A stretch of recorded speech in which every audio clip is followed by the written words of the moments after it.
嗨，大家好，我是躺平叔，今天是2025年12月5号。今天咱们聊一聊全网最忙五人组。有喜欢看这个轻功剧的也就是辫子戏的网友恐怕还记得10几年前这个轻功戏、辫子戏大热的时候有网友总结了叫四阿哥很忙。为什么呢？说一打开电视台无论你是中央1套还是中央2套，还是地方电视台，湖南卫视是吧？安徽卫视、江苏卫视，晚上8点、9点那个时间段甚至还有夜里2点时间段，你只要一打开都是四阿哥，不是在研究国家大事，就是在争传夺利就是在这个宫斗。总之，四阿哥很忙。四阿哥很忙是网友的一句玩笑话，是一个梗。没想到10年后他照进了现实，这就是魔幻现实编剧都不敢这么编呢。现在居然出现了全网最忙五人组，就像那个四阿哥一样，四阿哥在各个时间段出现在各个电视台，而这个全网最忙五人组是在各个时间段出现在各种场合，无所不能所有的场合都有他。从书法获奖到项目评审，对吧？到参加比赛他能获奖，到项目评审呢，他是专家组成员。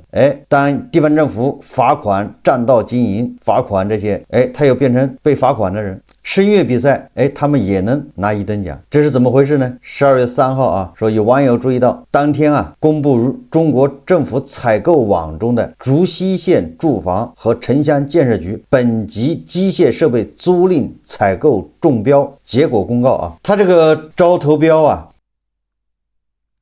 公告中第5项评审小组成员名单中，叫张杰维、林国瑞、林文书、林亚楠、江逸云这5人的名字，网友看了之后发现非常熟悉实际出自于百度平台文库1万名中国普通人民大全文档。这个事情离奇到什么程度呢？大家看视频。什么？连造假都开始偷懒了吗？近日，湖北十堰一项政府采购项目竟然被爆出了评审小组名单完全照搬百度文库1万中国普通人民大全前5名，张吉维、林国瑞、林文书、林亚楠、江逸云5个名字连顺序都没有改，直接复制粘贴进了中标公告。网友直呼：敷衍到连演都不演了吗？据该公告中标信息，供应商为竹溪创拓劳务有限公司，中标金额为3188万元。采购代理机构一听是记者提及到竹溪县住建局，立刻打断电话回避采访，采购方的电话则始终无法接通。面对汹涌的质疑，竹溪县住房和城乡建设局最新回应称，已经接到了反映，正在调查当中。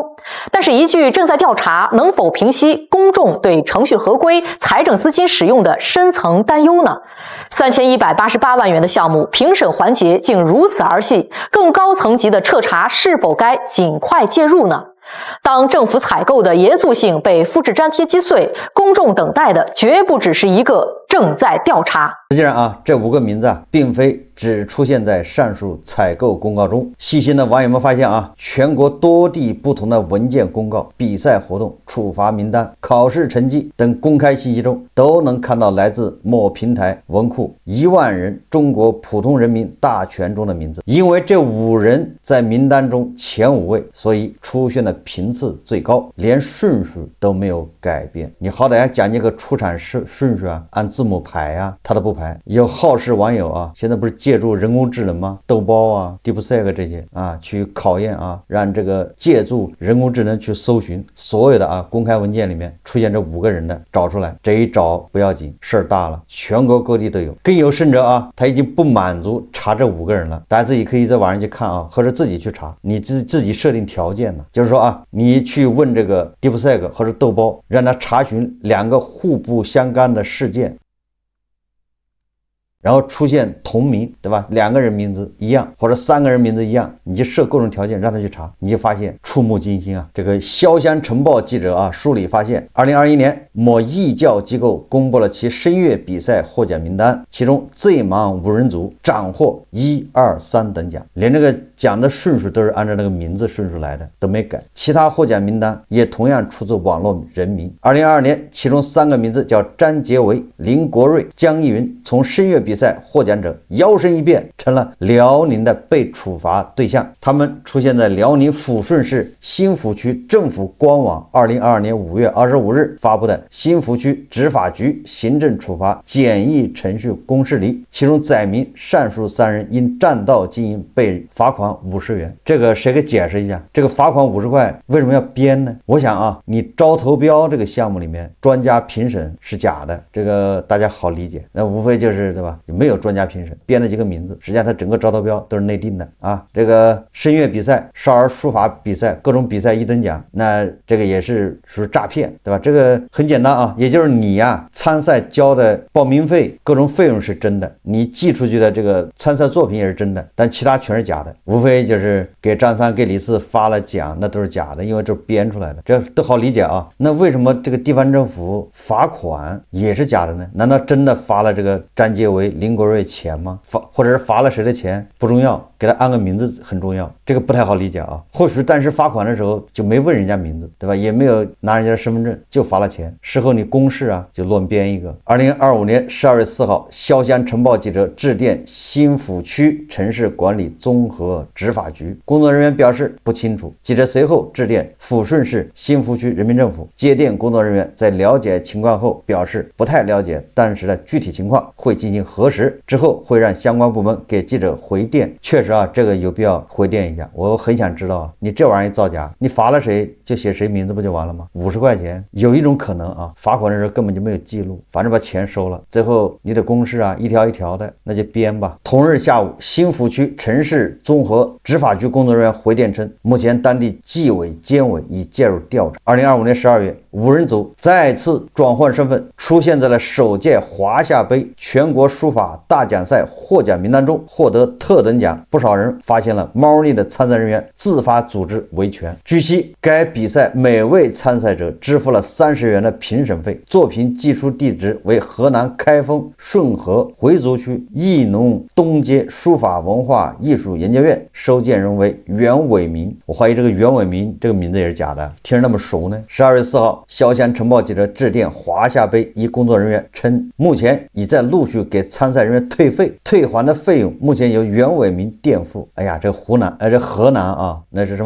么有一句啊顺口溜啊，什么10亿人民9亿骗，河南人民是教练，总部设在驻马店，这不是一个调侃吗？对吧？河南开封举办华夏杯书法大奖赛，这名字叫的还挺大哈，参赛费用也不高啊，一个人就30块，你都参赛吧。反正最后获奖还是那5个人呢，很忙。2025年12月3号，中国政府采购网公布，竹溪县住房和城乡建设局本级机械设备租赁采购中标结果公告，五人组的名字再次出现在第5项评审小组名单中。据中标公告第4项中标成果信息，供应商为竹溪创拓劳务有限公司，中标金额为3188万元。我觉得刚才那个华夏杯书法啊，那个涉骗，对吧？由派出所啊去处理一下啊。你说你这个国家项目啊，招投标啊，对吧？你这是政府采购啊，竹溪县住房和城乡建设局啊，建设设备采购啊，它居然是3188万元，评审专家是最盲五人组。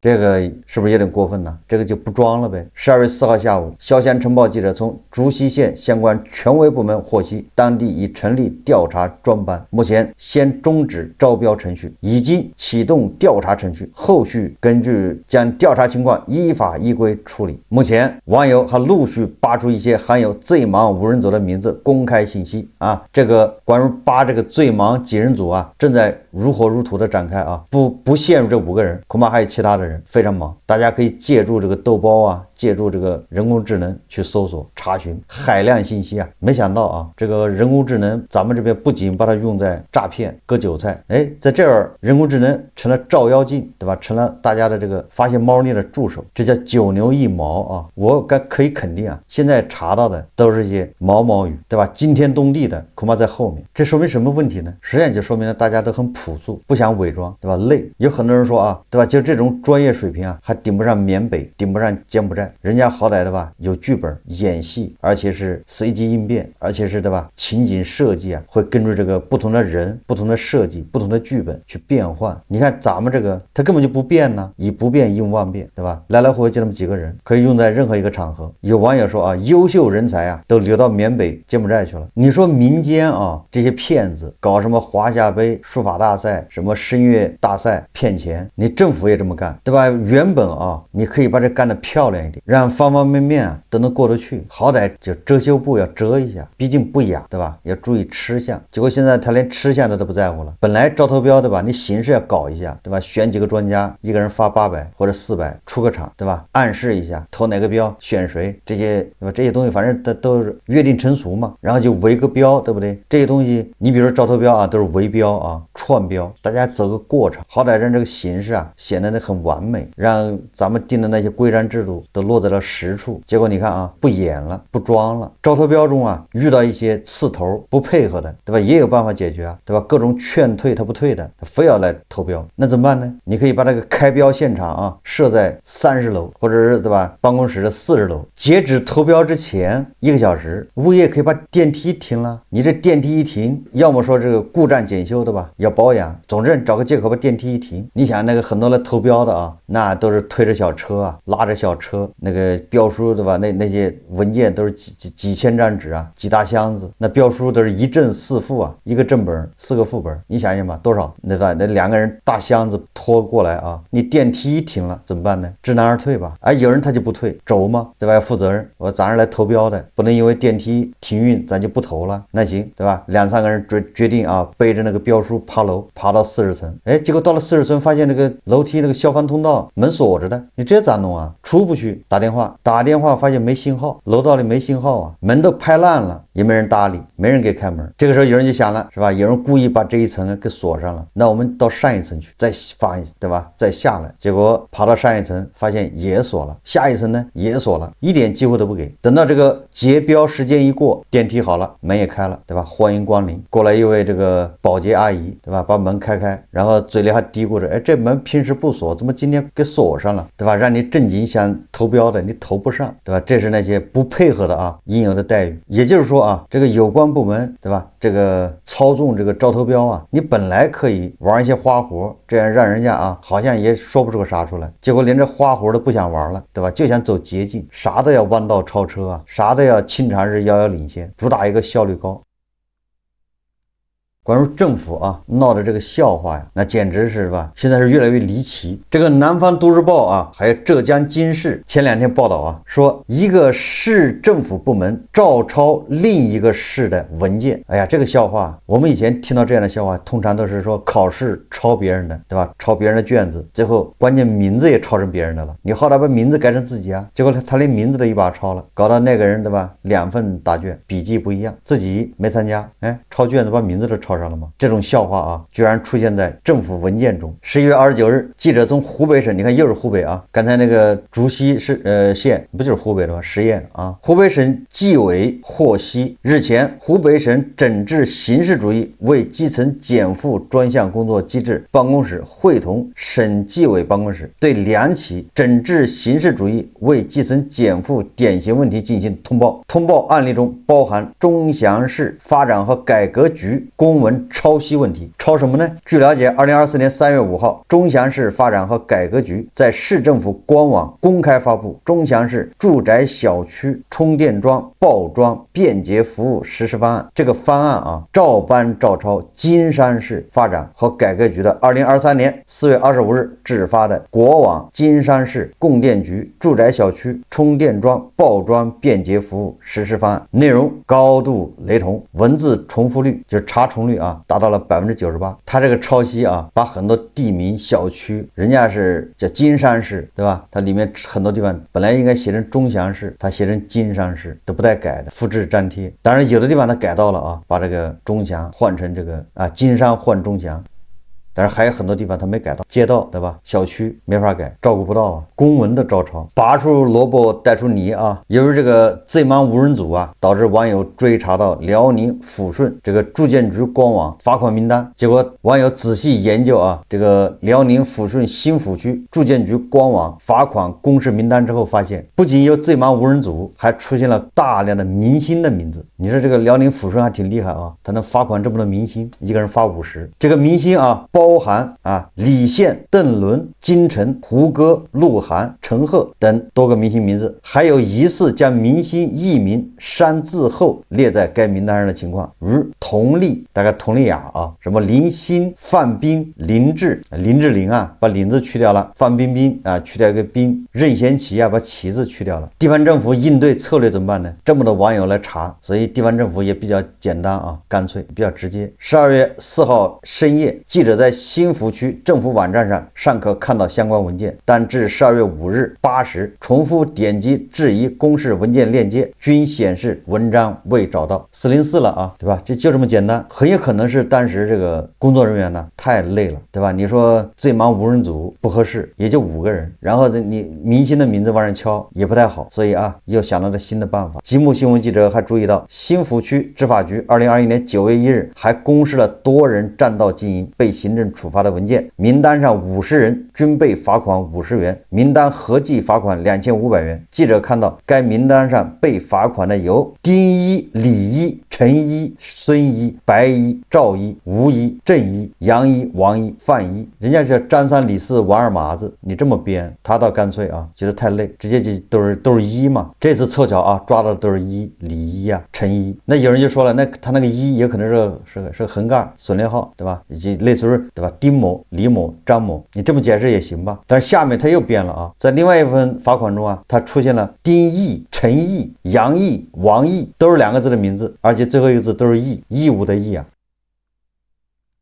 说实话啊，我不知道他这个场景到底什么原因导致的，但是我可以肯定啊，这些公务人员呢，这些政府部门人员，他这个 Excel 这块学的不咋地，我感觉啊，或者是他其他的办公软件用的不咋地，对吧？你可以借助啊这个 Excel 或者是其他的办公软件，你让它随机生成名字，对吧？要讲这个随机啊，这样重复的可能也就小了，对吧？至少顺序不一样，你随机生成名字，怎么说呢？说来说去，主要是说连造假他都不走心，对吧？这个照缅北柬埔寨呢差远了，主打一个随心所欲。归根结底还是主打一个什么呢？叫能奈我何，就是你能把我怎么样，对吧？说来说去就是权力不受制约啊，不受监督，人家就是任性，不服气是吗？你又能怎么样？现实啊就这么荒诞不羁啊！有网友建议啊，这个赶紧把这个百度文库啊给它下架，给它封禁，现在连装都不装了啊，演都不演了。反正这些干活的人呢，工资低，奖金少。实际上啊，大家从官方啊很多这些，比如说这个宣传口啊，这个文章到这个昨天啊，大家吃了一天的瓜的那个叫新国标电动车，实际上体现出是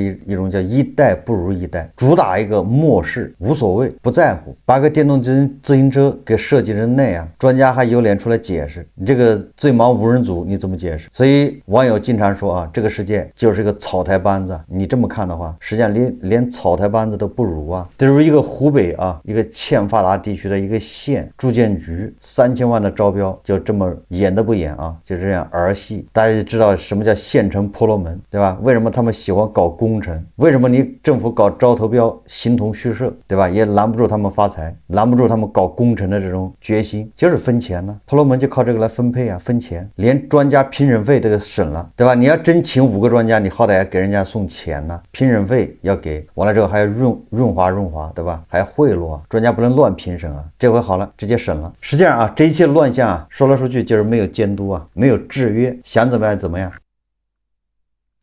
这个媒体一曝光，网友一顿吐槽，那么有关部门一定会汲取经验教训，对吧？要整改，然后等这个热度过去了，一切恢复正常，对吧？外甥打灯笼，一切照旧，直到你下次发现又能怎么样，对吧？人家再次整改，自我监督啊，自我改正，就问你服不服啊？好，这期节目咱们就聊到这里，感谢大家收看。如果喜欢我的节目，欢迎订阅转发，也可以在下方留言评论，谢谢大家。